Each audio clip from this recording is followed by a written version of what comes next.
Hello and welcome, and this video is going to be about the history behind the anime and manga series Vinland Saga. So as someone who loves Vikings and the Middle Ages, I was really excited when I found out there was a Viking manga series a few years ago. I picked up the first few books and fell in love. Makoto Yukimura was definitely doing something right. I knew then that someday this would be a huge hit. And now the first season of the anime is highly rated and enjoyed on its own. But I think with a general historical context, the series can be appreciated even more.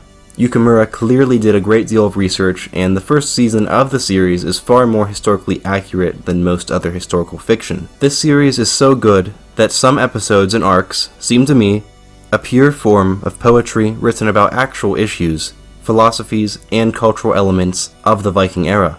There is something profound about this anime if you're a fan of history. Of course it's still anime, but there is some striking sense of realism. And of course it has its exceptions, but I don't really find much to be out of place in this series. Now, I will not actually have time to get into all my theories, or all the historical details in the series, but I will only have time to get into the things which seem most important for the viewer to understand. So, this video is simply an introduction to the main historical figures which appear in the series. Also, I think it's important to point out that this video, I think, is pretty much spoiler-free. I will try to avoid potential spoilers, but I will be talking about the history which inspired Vinland Saga. It will be up to you, for the most part, to point out what is actually part of Vinland Saga, and what Vinland Saga leaves out or changes. I will make it fairly easy for anyone who has seen the show or read the manga to make these comparisons. If you have not seen the series yet, this video will also be helpful because, again, I truly believe the events of the series are even more impactful if the historical basis is understood. If you are still worried that knowing some of the history will ruin the experience of the series for you, please put this video in your watch later list and return when you're ready. The first thing I should point out is that there is actually no historical text with the title of Vinland Saga. There are many sagas mentioning Vinland, or to be more broad, North America, but there is nothing called the Vinland Saga. The big two sagas about substantial Norse exploration in North America are often grouped together and called the Vinland Sagas, and these would include the Saga of the Greenlanders and Erik the Red Saga. These sagas are where a lot of characters come from. Among other things, the Saga of the Greenlanders tells of Leif Erikson and his voyage to America. In Greenland, Leif heard rumors of a land west of them from a Norse explorer called Bjarni Hjörleifsson. Bjarni claims to have seen this land, but he has not actually stepped foot on the continent. Leif, wanting to colonize this western land, buys a ship from Bjarni and hires a crew. He tried to convince his father, the legendary Erik the Red, to come with him, but he refused because of an injury and claiming he was too old. So Leif and his crew arrive around the year of 1000 and explore and name various spots of the continent and settle there for the winter. On their way back to Greenland, Leif earned the name Leif the Lucky from rescuing an Icelandic castaway crew. Leif's adventure here is the one we see him telling the children in Iceland at the very beginning of the series. And if you pay attention, you can see Thorfinn looking especially engaged.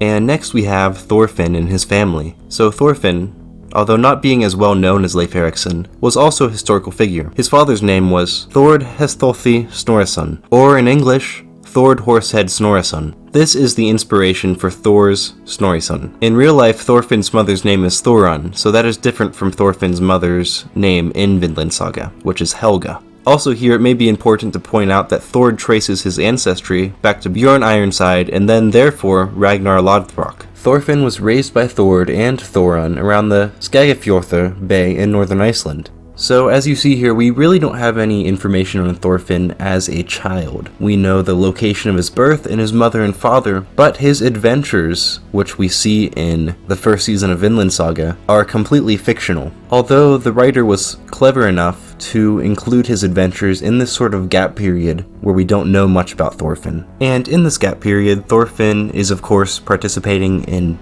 fictional events, but also in historical events that would have been happening during his youth.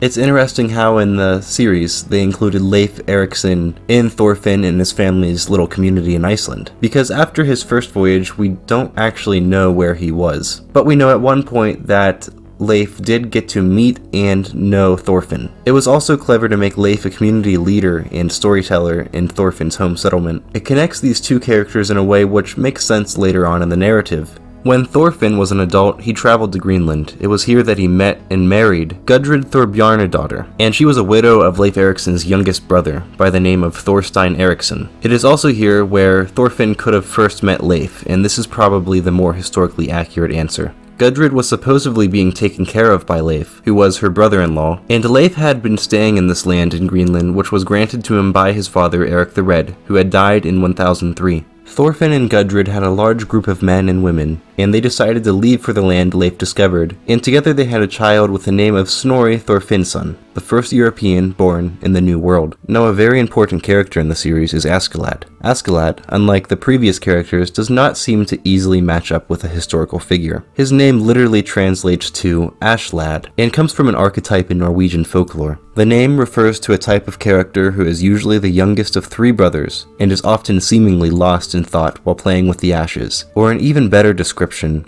is a character who sits and is blowing in the ashes and embers of a fireplace. Blowing the embers in the fireplace was typically a job assigned to someone who was unable to do more serious and demanding work. Some have pointed out that Vinland Saga's Askeladd can be compared to a character from the Laxdæla saga, Olaf Hoskildsson, also known as Olaf the Peacock. Olaf was an illegitimate child, born to an Icelandic chieftain and a thrall concubine brought from the Rus.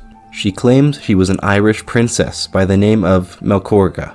Olaf and his mother had a very special connection. She even taught him Gaelic. Olaf's father made the decision to move his concubine and his illegitimate son to another farm. When Olaf was an adult, he went on various adventures, but one thing he did was he met his grandfather in Ireland, and he made good relations with a local king there. Olaf the Peacock's story, of course, is far more complicated and continued, but if you have finished season 1 of the series, you should be able to make connections between the fictional character of Askeladd and Olaf the Peacock. And next we have Thorkell the Tall, and he, with the exception of the Danish monarchs, perhaps has the most information we know about any of these main characters. Thorkell was a prominent member of the Danish allied Jomsvikings. He was present in the Battle of Herjungvager and the Battle of Svolder, and in 1009, Thorkell was assigned an army by King Sweyn Forkbeard of Denmark to invade England. Thorkell first led his army to the harbor of Sandwich and carved out large sections of England for the Danish crown, as well as becoming very profitable with the imposement of Danegeld payments. After a few years passed, Thorkell, after a series of events, felt that he lost control over many of his men. Thorkell, with 45 ships and a number of loyal Danes to accompany him, became mercenaries for Ethelred the Unready, and in 1013 his army fought against the Danish invaders in service to King Sweyn. Over the course of a few years, something very interesting happens, and again, Vinland Saga does a really good job with filling the gaps.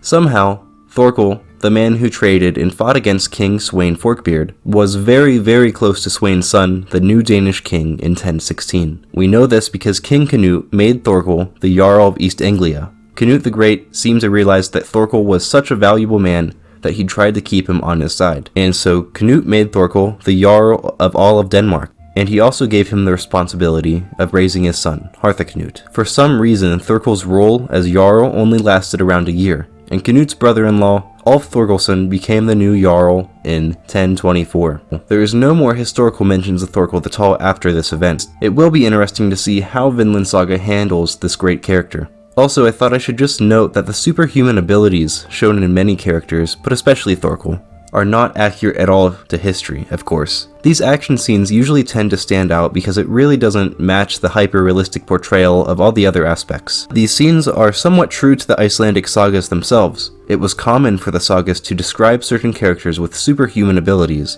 or to occasionally complete great feats of man. And then finally we have the two royals in the series. First is King Sweyn Forkbeard of Denmark. Sweyn was born around 960, and he was the illegitimate son of the Danish king Harald Bluetooth, and the grandson of the first historical king of Denmark, Gorm the Old. And this is a footnote here, but if you wish to have a more detailed understanding of the lives of these three men, that is King Gorm the Old, Harald Bluetooth, and Sweyn Forkbeard, I have a video series about the early kings of Denmark that you can check out. Anyway, in Vinland Saga we do not get much of an idea of the early life of Sweyn. In real life, he is known to have a rocky relationship with his father. It is true that he did conquer England in 1013, perhaps in response to the St. Brice's Day massacre. Through doing this, he made the English king, Askeladd the Unready, retreat and hide in Normandy. But as far as I know, Sweyn was never described as the damaged, fatigued, diseased man we see in Vinland Saga. And there is not too much evidence pointing to a hostile relationship between him and Cnut. Sweyn was both the king of Denmark and England, but unfortunately he was only king of England for a few months before he died. Now the last character is Cnut, and both Prince Cnut's birth date and mother is actually unknown. He was born somewhere between the years of 980 and 1000. He was present in his father's conquering of England, and he is described as being very young there. He was a trained soldier and took part in battle in England. Some sources even claim that he learned how to be a soldier from Thorkell the Tall.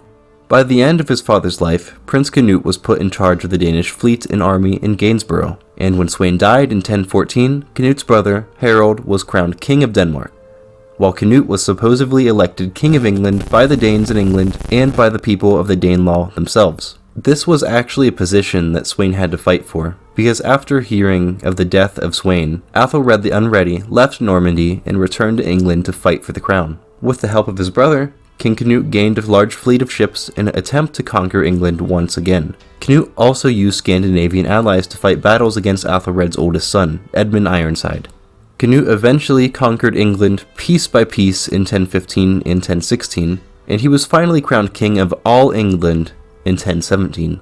Later that year, Cnut married the widow of Athelsred, Queen Emma of Normandy, and together they would have a child by the name of Harthacnut, who would become the next king of England and Denmark. It is important to note here that during King Sweyn's raids in England, he actually married off Cnut to Ælfgifu of Northampton, and Cnut had two sons with her, Sweyn Knutson and Harald Harefoot. This makes Emma of Normandy his second wife, and then Harthacnut his third son. Now plenty happened during the reign of Cnut the Great.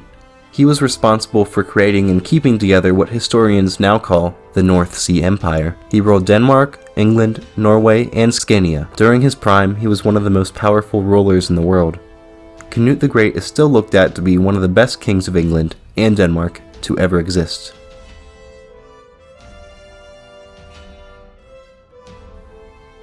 Now I know I didn't give you a very detailed biography of each of these characters because honestly this video would be much longer. There could be full documentaries about each of these men. And I hope I did a good job at sort of discreetly showing you where the gaps in history are. Because again, Vinland Saga is very clever, and they know there's a lot of wiggle room with these characters, and so there's a lot to play around with. I'm really excited to see what comes next.